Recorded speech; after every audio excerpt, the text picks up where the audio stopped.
Vanachari Yamanatira Vanachari Jaya Rama Rama Ganja Vihari Jaya Gopishana Vallabha Girivaradari Yasaranandana Prashashana Ranjana Yasaranandana Prashashana Ranjana Yamunatira Vanachari Yamunatira Vanachari Hare Krishna Krishna Krishna Hare Hare Hare Rama Hare Rama Rama Rama Hare Hare Hare Krishna Krishna Krishna Hare Hare Hare Rama Rama Rama Hare Hare Hare Krishna Krishna Krishna Hare Hare Hare Rama Rama Rama Hare Hare Hare Krishna Krishna Krishna Hare Hare Hare Rama Rama Rama Hare Hare Jaya Prabhupada Prabhupada Prabhupada Jaya Prabhupada Jaya Gurudeva Gurudeva Gurudeva Jaya Gurudeva Jaya Jaya Prabhupada Prabhupada Prabhupada Jaya Jaya Prabhupada Jaya Jaya Prabhupada Prabhupada Prabhupada Jaya Jaya Prabhupada Shri Prabhupada Ki Jai Shri Srimad Bhagavatam Ki Jai Harinam Sankirtan Ki Jai Hari Hari Bol. Thank you, dear devotees, for joining class this morning. So today we are reading, continue with the pastime of Ajamil, the history of Ajamil Prabhu. Okay, so I chant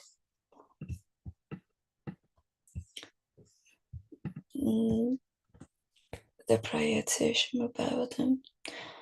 Om Namo Bhagavate Vasudevaya. Om Namo Bhagavate Vasudevaya. Om Namo Bhagavate Vasudevaya.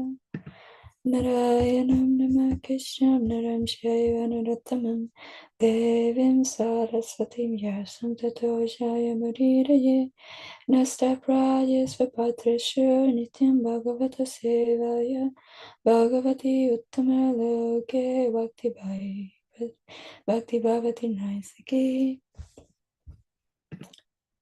Okay.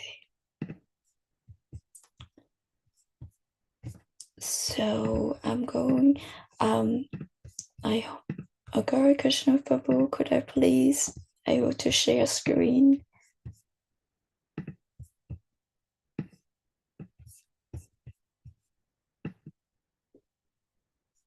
I think I'm able to actually, yeah. Okay, perfect. So we're reading from Canto 6, prescribed duties of mankind, chapter 1. I believe this is the history of Ajamil. And text 21. Ganja Bhushet Fisha Kaschet Dashipati Ajamila Nam Nam Nasta Sharacharo Dashyasham Sagadushita Ganya Guyet Fiya Kaschet Dashipati Ajamila Nam Nam Nasta Sharacharo Dashyasham Sagadushita Ganjakupje Vijakashita Shipati Ajamila Nam Nam Nasta Saracharo Dasya Samsagadoshita. Synonym translation word by word.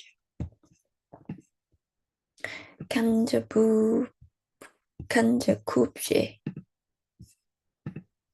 In the city of Kanjapuja, Kano, a town near Kanpu. I'm not able to look at my Zoom screen, so if something happened, if you are not able to hear me, please, if someone can pick up, that would be helpful because I won't be able to look at the screen of the Zoom or the chat, if that's okay. Thank you. Okay, I will continue with the synonyms. Vidya Brahmana Kachit Sam Dasipati, the husband of a low-class woman or prostitute. Okay, I saw something on the chat. Okay. Okay, let's throw it up here. Ajamil, Namna by name, Nasta Sat Acharaha, who lost all brahminical qualities. Dasha of the prostitute or maidservant. Samsagadushita, contaminated by the association. Translation. In the city known as Kanjakupya, there was a Brahmana named Ajamil who married a prostitute maidservant and lost all his brahminical qualities because of the association of that low-class woman. Purport. The fault of illicit connection with women is that it makes one lose all brahminical qualities. In India, there's still a class of servants called Sutra, whose maidservant wives are called Sutranis. Sometimes people who are very lusty establish relationships with such maidservants and sweeping women. Since in a higher status of society, they cannot indulge in the habit of woman hunting, which is strictly prohibited by social convention.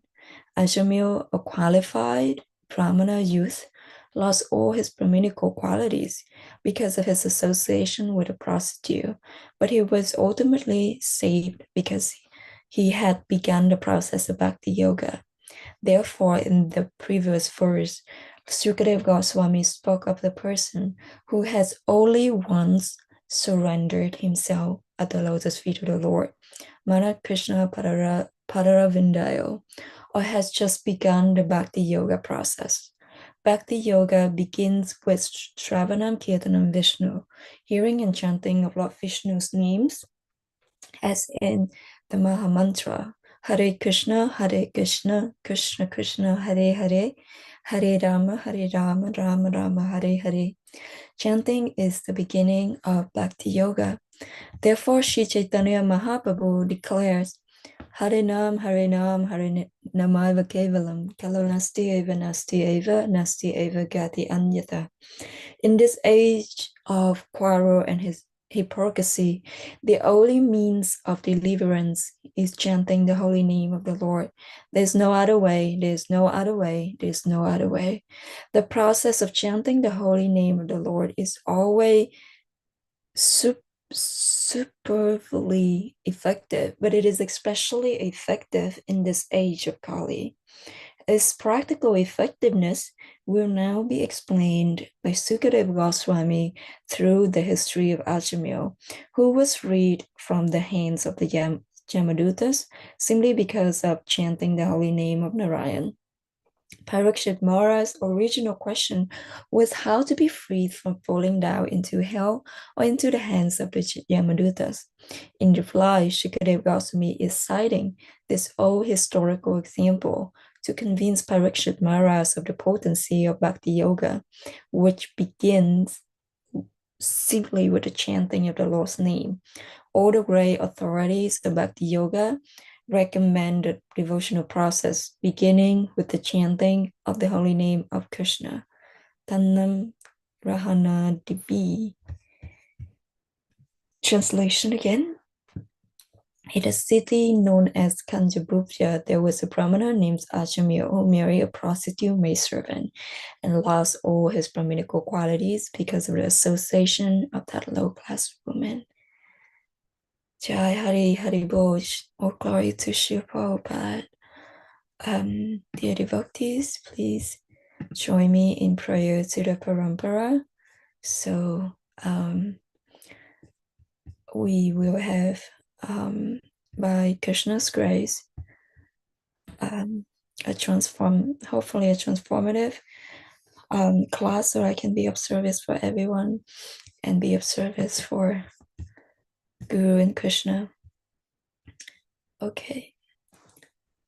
Om Agyan Timiran Nasha Ganashara Shalakaya Chakshul Militam Yena Tasma Shri Gurave Nama Shri Chaitanya Mano Vistam Sapitam Yena Bhutale Swayam Rupa Karamayam Naratitva Parantikam Vandeham Shri Guru Shri Yutopara Kamalam Shri Gurun Vaisnavam Cha Shri Rupam Shakrachatam Saganara Unantam Vitam Tam Shajivam Sadvaitam Savadutam Parishana Shahita Krishna Chaitanya Devam Shri Radha Krishna Paransha Gana Lalita Shivishakam Vitam Cha Hey Krishna Karuna Sindhu Bandhu Jagapate Gopesha Gopika Kantara Kanta Namostate Tapta Kanchana Gaurangirare Vrindavaneshwari Vishnavanu Sate Devi Pranamami Hari Priye Vanchaka Pataru Vircha Kripa Sindhu Bevata Patitanam Pavanebhyo Vaisavebhyo Namo Namah Shri Krishna Chaitanya Prabhu Nityananda Shri Advaita Gadadhara Shiva Sari Gaura Bhaktavinda Hare Krishna Krishna Krishna Hare Hare Hare Rama Rama Rama Hare Hare. I will also chant a prayer to Shri Prabhupada as well. Namo Vishnu Padaya Krishna Padaya Bhutale Shrimate Bhaktivedanta Swami Tinamani Namaste Saraswati Devi Gauravani Pracharini Nivishesha Shundivari Prachayare Satarine.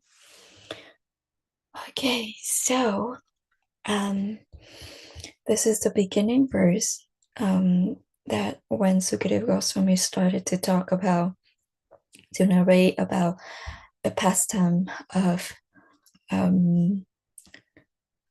Ajamil, and I think I will stop share for now if that's okay. Please give me a few seconds. Yeah, there's a few things in this verse that I would like to perhaps touch upon here and there. I think in the verse today specifically about association.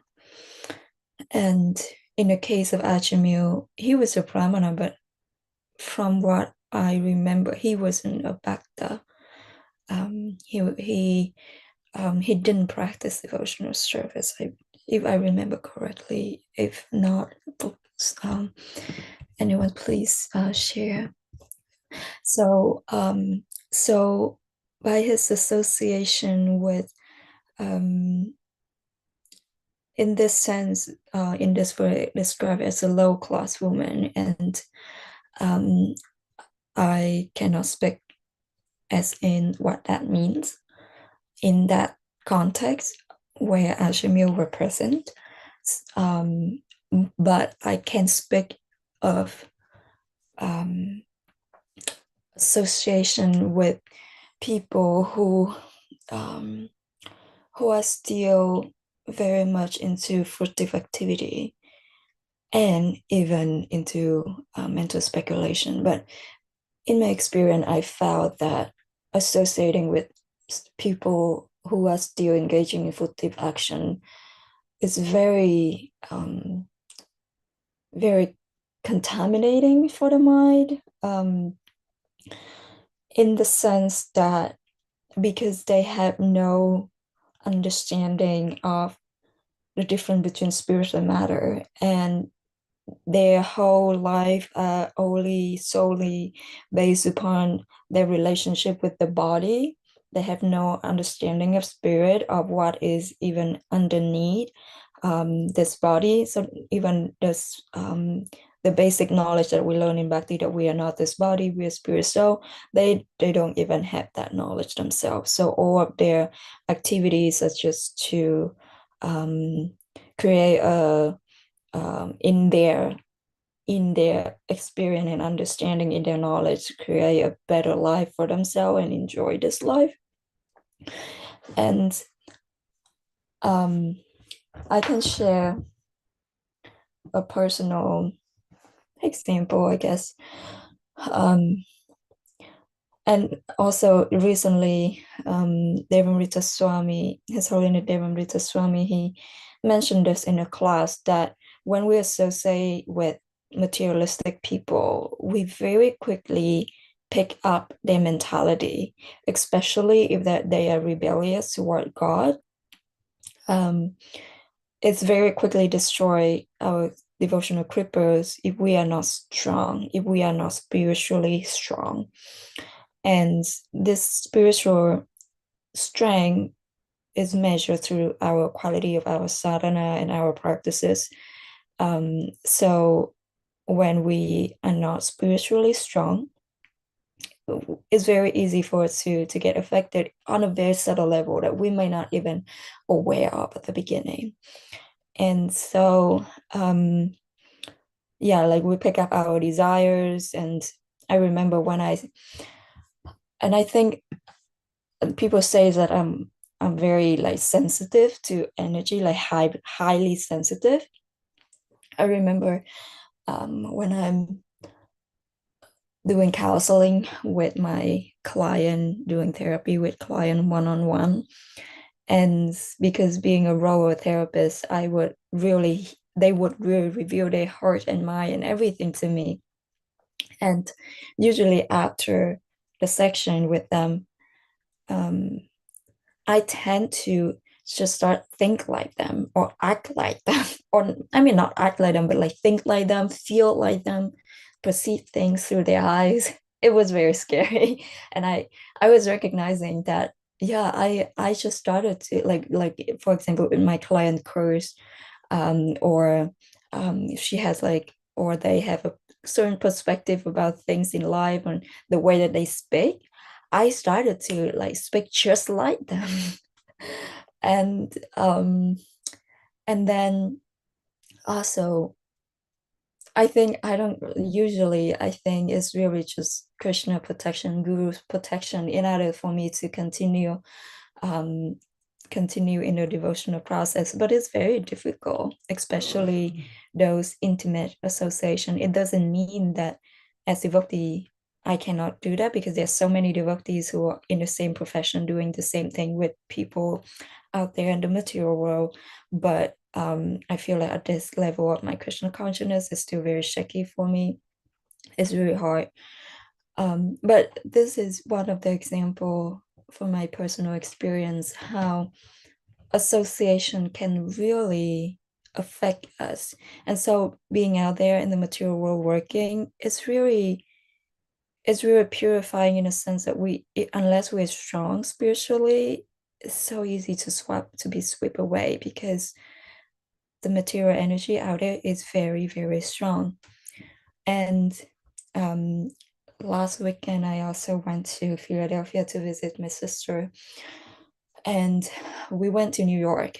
And um, and I mean, and just kind of fulfill my duty as an older sister. So we just kind of went out shopping and took the train and all of those. And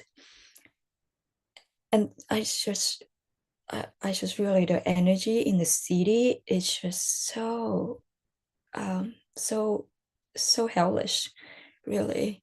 In Philadelphia, in New York, um, and people just kind of like make a lot of money and then go shopping and then come home and make another a lot of money because there's everything available in the city. It's just a matter whether you have money or not.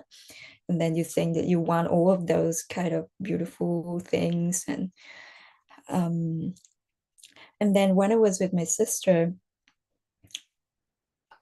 after 4 days being there, I realized how I really almost um like I lost my spiritual understanding. I mean, not like lost in a very like extreme way, but I just don't think about Krishna as often. I started to see within myself a lot of material desires, just not that I think those material desires are already there within my heart. It's just that I'm just been trying um to purify them through the process of bhakti, but like just by being with my family, my sister, and just the way that they kind of like um the perspective, the conception of life for them. And then I, as the older sister, also kind of wanting to please my sister and trying to do the thing that she likes to do.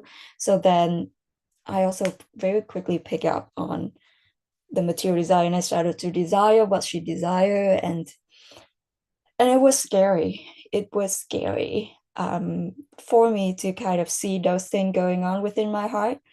So I'm just grateful. As soon as I came back to State College, I was just so grateful because the atmosphere at least is a little bit more sattvic, especially during the summer. The students are no longer there, so there's very few people there. And then now coming back here to Gitanari, I finally feel safe that okay, I'm with devotees now. I'm safe. So this is I think I can only share through my personal experience of associating with materialistic people in an intimate way, um, even when we don't reveal our mind heart to them, but subtly we always pick up their consciousness, and there is the contamination there. At the same times, as devotees, we know that many devotees do have to work, do have to go out there interacting, even interacting intimately with materialistic people. So it can be an impetus for us to go deeper in our bhakti. It can be an impetus to take deeper shelter of Krishna, because we understand of the holy name. We understand that um, that is the only shelter, that is the only protection. And then so go on to there's okay, so there's one sentence in the Purport. Srila Prabhupada says that Sukadeva Goswami spoke. So Srila Prabhupada was saying that yes, Ajamil was a very qualified Brahmana, but he lost all of his Brahminical qualities because of his association with a prostitute. And I think this is very common in terms of when, in the case of Ajamil, let's say, I can imagine when you associate intimately with um, with a woman in terms of that romantic relationship, I think that is where it gets the most dangerous, because in that romantic relationship, we're really trying to kind of like please, and we think that we love the other person so much, so then we would do anything to please them, and that is the fastest way, I think, for Ajamil to lose all of his qualified Brahmana qualities. And then but then Srila Prabhupada explained that Ajamil was saved because he had begun the process of bhakti yoga. And then Srila Prabhupada go on to say, therefore, in the previous verse, I think 2 verses before this verse, Sukadeva Goswami spoke of the person who has only once surrendered himself at the lotus feet of the Lord. and I find very fascinating. The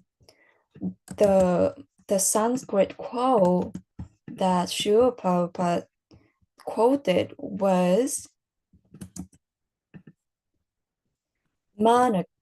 I sent it in the chat where the portion that I'm reading in the purport today. Mana Krishna Padaravindayo. And mana is the mind. Let me go back to the 2 verses before. Where Sukadeva Goswami explained, maybe I can share screen and we can review it together just to kind of have an idea. Okay, so basically mana is the mind, and Krishna Pada Aravindayo is unto the lotus feet of Lord Krishna. So Srila Prabhupada said that, Sukadeva Goswami, he said, although not having fully realized Krishna, person who had even once surrendered completely unto his lotus feet and who had become attracted to his name, form, quality, and pastime, are completely freed of all sinful reactions, for they have thus accepted the true method of atonement. Even in dreams, such surrendered souls do not see Jamra and his order carriers who are equipped with ropes to bind the sinful. So, okay, now coming back to the purport today. Srila Prabhupada explained that, yes, for those who has only once surrendered himself the lotus feet of the Lord.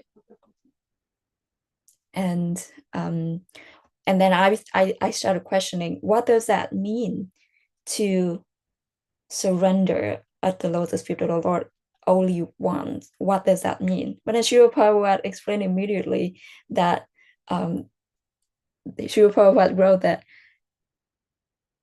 the person who has only once surrendered himself the lotus feet of the Lord, or has just begun the bhakti yoga process. So basically, surrender himself the lotus feet of the Lord mean beginning the bhakti yoga process. And the bhakti yoga process begin with Shravanam, Kirtanam, Vishnu, hearing and chanting of Lord Vishnu name, as in the Maha Mantra. So Achamil, he uttered Narayan name, which is Lord Vishnu's name. And that is why he was characterized as he has surrendered himself at the lotus feet of the Lord by chanting, by beginning that bhakti process, by chanting the name of God, which is very amazing. Okay, let me see. I have a verse because I want to go back to the points about surrender at the lotus feet of the Lord. And then Srila Prabhupada, this is a quote from the previous, Mana Krishna Pararavindaya, Mana mean the mind. Surrender to Krishna, but using the mind, if I understand it correctly. And I want to read a verse from Madhya 161. Maria chapter 1 verse 161. I will just send what I'm going to read in the chat, and they don't allow me because it's too long, so I will have to cut it out. And this is a purport from Srila Prabhupada. I will just read this. For a pure devotee, it is the same whether he materially construct a path or construct one within his mind. This is because the Supreme Personality of Godhead, Janardana, is bhavagrahi, or appreciative of the sentiment. For him, a path made with actual jewel or a path made of material jewels are the same. Though subtle, mind is also matter.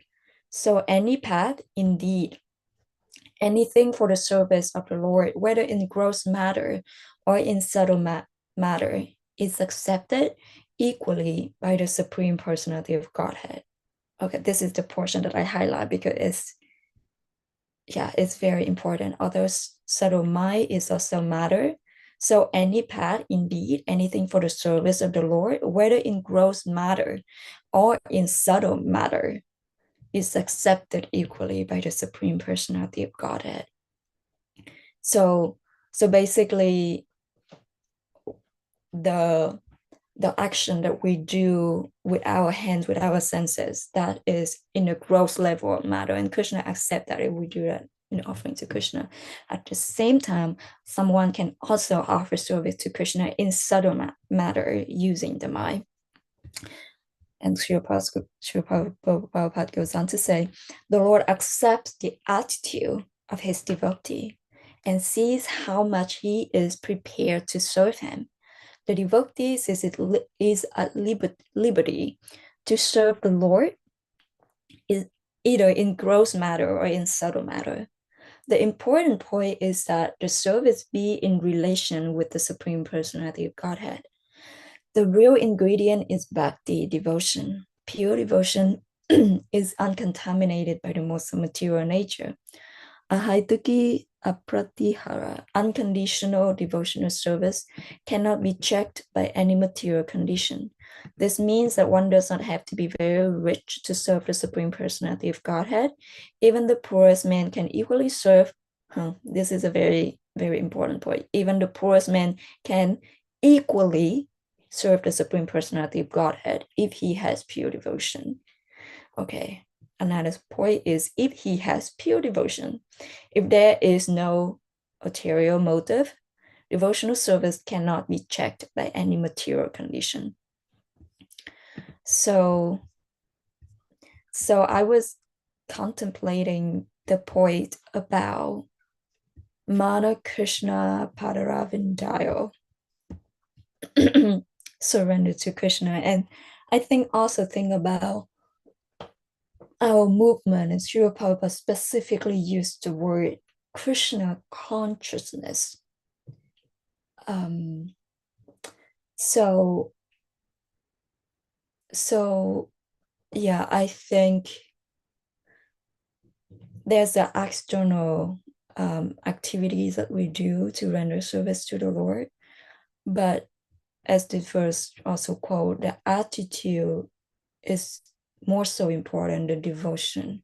So we may do something as in so-called devotional services, in the devotional activity that we're doing, but if our mood is begrudging, and complaining, then I wonder if that service is very pleasing to Krishna, right?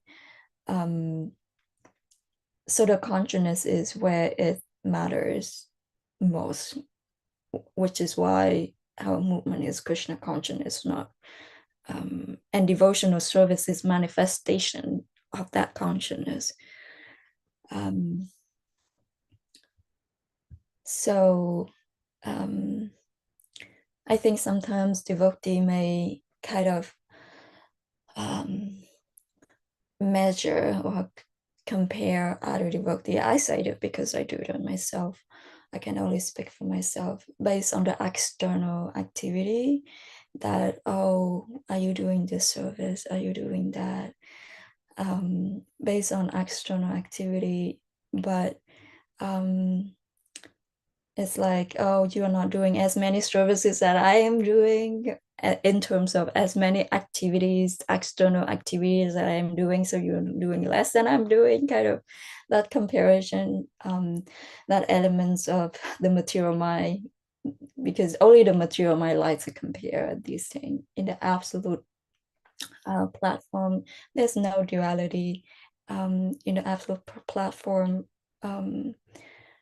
for the pure devotee, for the advanced devotee, they can see that everyone is sincerely trying to serve Krishna in many different ways, in ways that I may not be able to see. And just like an ant carrying a rock, no, not carrying a rock, but in the pastime of, I think, of Hanuman, the ant can carry something very small, but for Krishna, the ant carries something very, very tiny versus Hanuman carrying a lot of rock.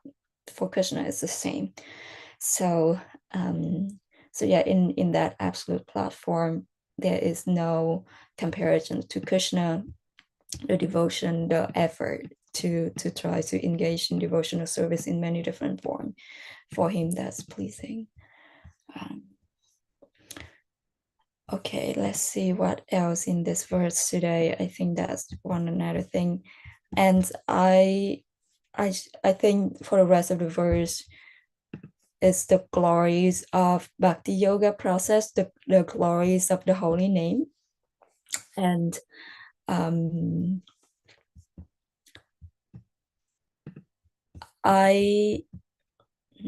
trying to think. I don't have a lot of time, and I do have to go exactly probably 5 minutes early because I have another Zoom call at 8. So I think I will just end here. If anyone has any comments and thoughts and reflections, corrections, and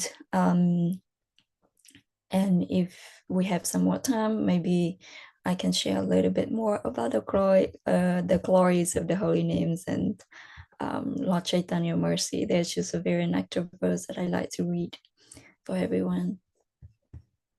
Actually, sorry, I will read that verse first to end. This is Madhya, chapter 9, verse.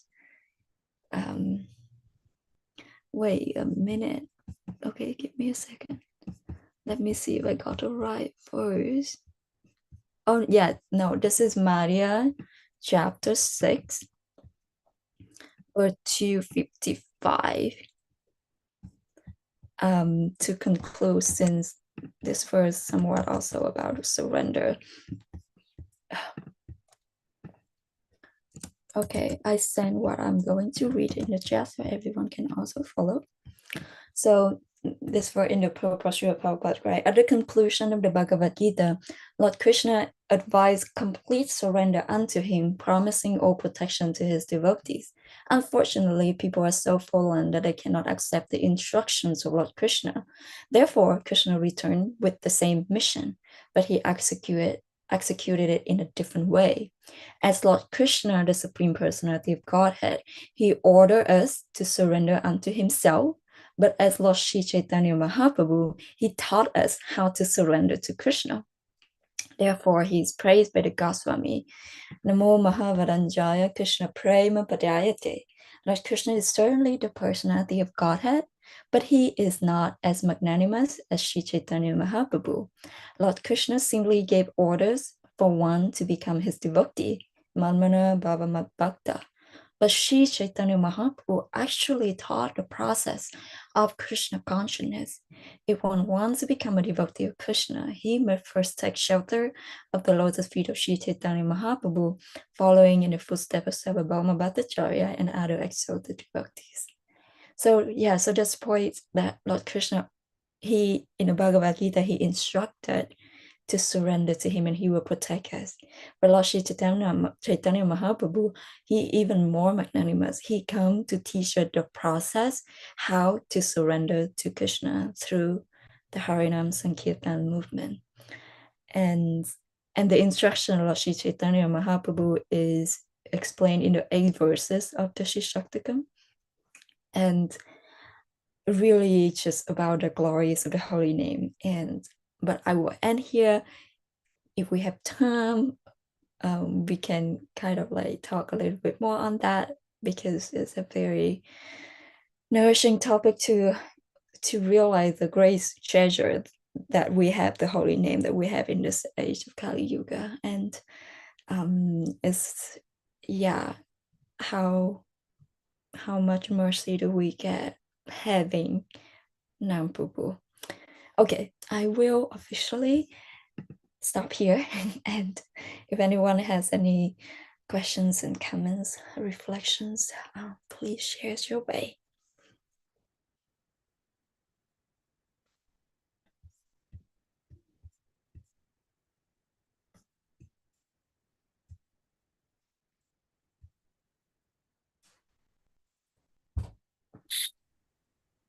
Hare Krishna. Hare Krishna, Prabhu. Sorry. I want to thank you for a very nice class. and I really appreciate the extra effort that you made, giving us an opportunity to read along in the Srimad Bhagavatam, and also your quotations posted in the chat, replete with highlights and links. That's a really nice touch. I appreciate that very much. I thank you for your fine efforts. Hare Krishna. Hare Krishna, thank you so much for your appreciation, and I'm grateful that somehow or other it was somewhat of service for you. So thank you for expressing your appreciation. I really appreciate that. Yes, Dina Palika, I see your hands up. Haribo. Hi, Krishna. Sorry. Thanks to the class. I'm in the basement. I kind of forgot how Zoom works. I don't know how to unraise my hand. So my question was, you're talking about bhakti yoga, and I was just wondering, like a lot of times in Krishna consciousness, we have to, or we're instructed to act, and then proper feelings will follow. I think I've heard someone say that before, and I mean that is the whole process of like chanting, right? That verse, jaundice, like at first it's bitter and then it becomes sweet. So, but at the same time, we also hear like you have to be real with where you're at. And I mean, I'm like, I aspire to be able to do a little bit of karma yoga, but I'm walk that so far away. So, how do we understand those things? Like, should we like being real with where we're at, but also wanting to come to the platform of bhakti? You know, someone could perhaps also make the argument that, well, you should just try to act bhakti and have proper feelings. All makes sense. It was a little bit hard for me because it was a little bit broken up, but I think your question is, I mean, I hear the points about kind of like, okay, I'm kind of doing karma yoga and a little bit of bhakti yoga. And then at the same time, like we understand that at best we should be on the platform of bhakti yoga.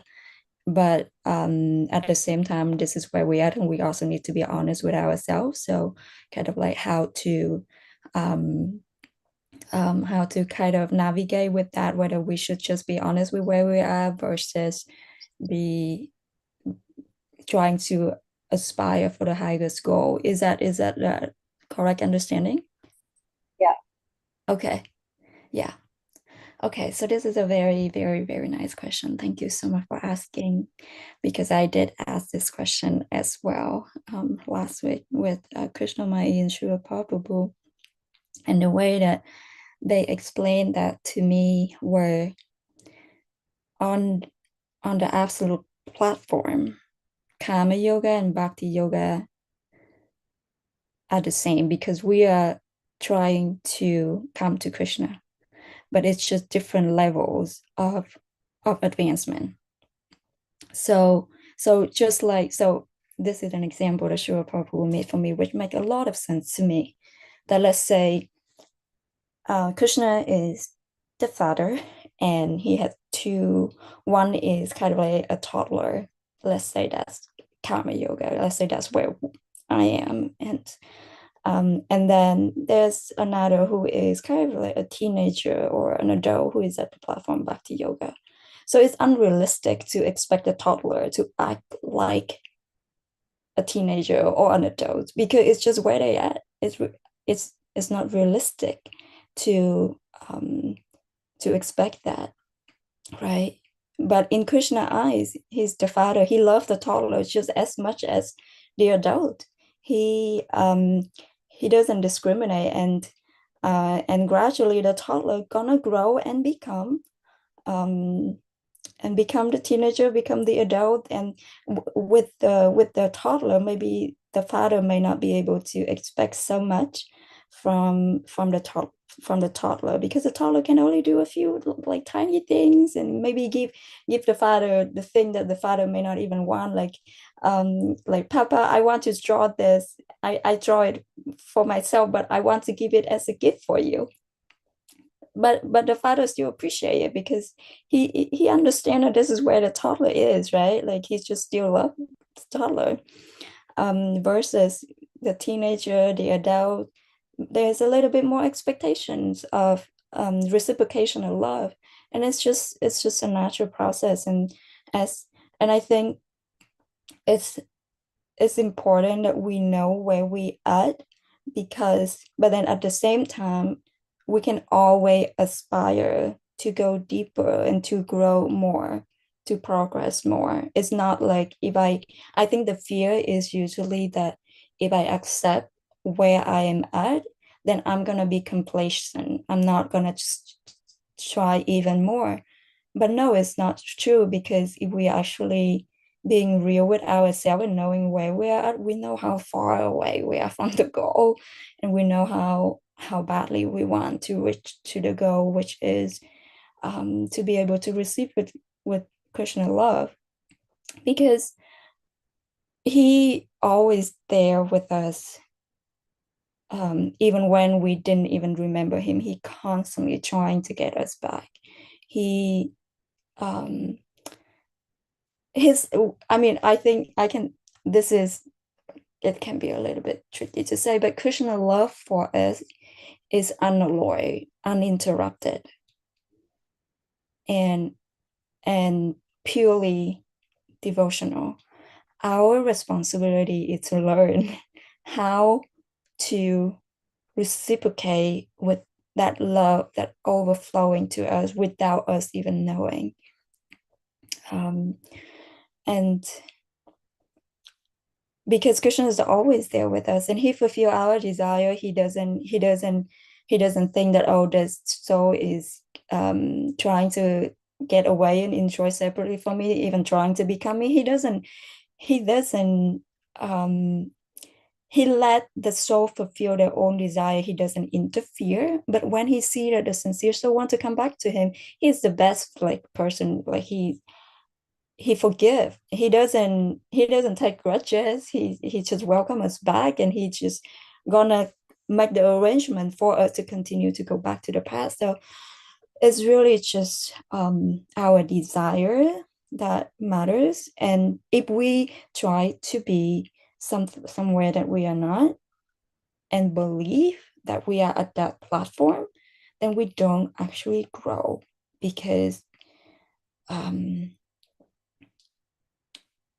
yeah I think about an example in there's a book from Mother Sukava, Srila Prabhupada disciple, and she said that sometimes as devotee, it's like, imagine you stand in a balcony, let's say of the fifth floor of a building, and then your destination is the parking lot down in the ground floor. And we want to jump. We want to go immediately to the basement. What is the fastest way to go to the ground floor, to the parking plot, to the parking space? The fastest way is to jump. But if we jump, we're gonna die, right? So it's similarly in devotees' life. We want to be quickly become a pure devotee, but then that's not going to work, because there's no shortcut that way. And then when we are in that limbo of, oh, I want to be down there right now, but I'm not there, we in the limbo. We not But then if we know where we actually are, then we know what is my next step to get closer to destination. Let's say on Google Map, we always need to put on where we are and then where we want to go. Because when we know where we are, then we know what is the next step that I can get closer to the destination. But if we don't try to understand where we are, then we may just kind of like scramble around and not knowing how to actually get to the destination if we don't know where we are. So yeah, I think that's my answer. There's a lot of any advanced devotees here. If you also have other thoughts that you want to share as well. And I wonder what you think, Dino Palika. I hope that explains a little bit. Yeah, that was such a nice answer. I like all the examples you gave. Thank you. Yeah, thank you. I hope that helps some. Okay, dear devotee, any last thought? Because I do have to go very, very soon.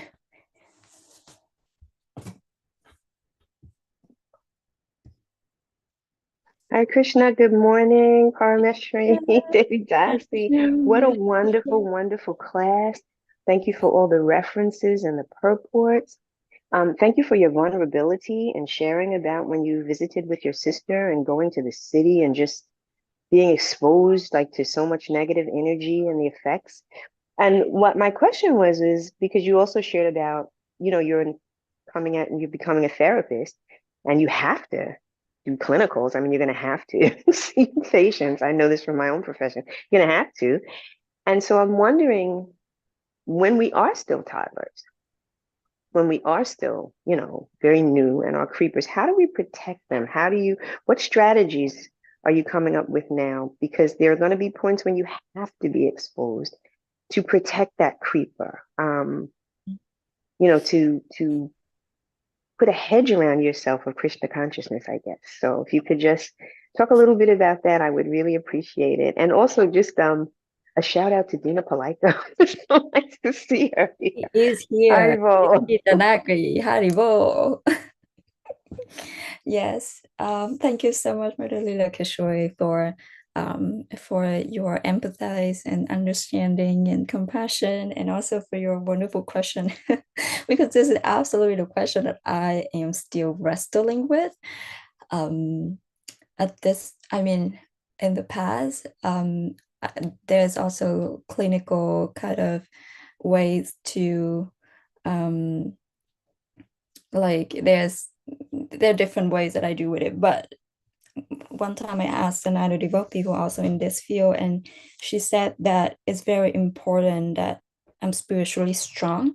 So the spiritually stronger in terms of my sadhana, if my sadhana very strong, then that is the ultimate protection.